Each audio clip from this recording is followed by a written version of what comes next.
I'm Lindsay. I'm Robert. Hi, my name is Eden Davidson, and today I will be discussing the cultural relevance of fan fiction. In order to define fan fiction, we need to define what it is exactly. Jennifer L. Barnes writes in her 2015 article, Fan Fiction as Imaginary Play, What Fan-Written Stories Can Tell Us About the Cognitive Science of Fiction. She describes fan fiction as fan fiction, also referred to as fan fiction with a space, or fanfic, is any story written by a fan or fans based on a media property such as a book, movie, a television show, a comic book, or video game. In addition, Francesca Copper writes in her book, The Fan Fiction Reader, Folktales for the Digital Age, she writes, far from a new phenomenon, fan fiction has a critical literature over 40 years old.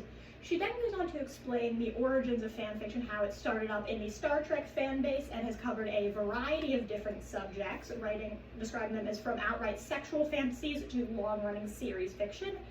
Lastly, she goes on to describe fan fiction as fan fiction is fiction that rewrites and transforms other stories. And getting into our cultural relevance, we need to focus on that transformative aspect and that the pre-existing media.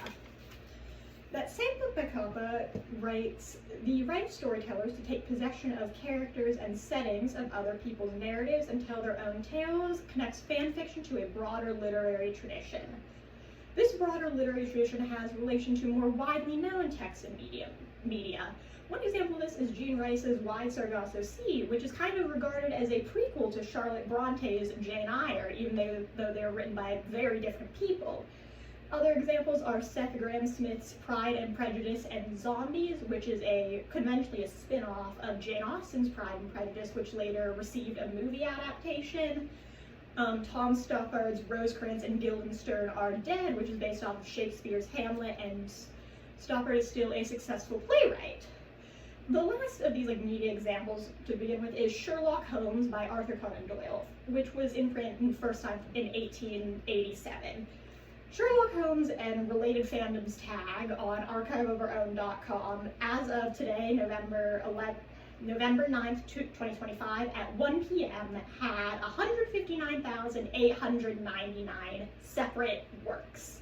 That is almost 160,000 new works, almost 140 years later, based on some form of pre-existing media.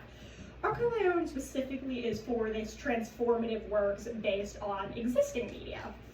Put this into perspective, Fanfiction and the Author by Judith Fathala, she created this distribution chart back in 2017 for Supernatural fanfiction. Supernatural was a 2005 TV show, and across a variety of different sites such as fanfiction.net, LiveJournal, the aforementioned Archive of Our Own, AO3, and then other just scattered around the internet, she found 492 works on Archive of Our Own. Granted, this is not an exact number because many were cross-posted other places, but again, today, as of November 9th, 2025, at 1 p.m. specifically, there were 311,832 works under Supernatural TV 2025.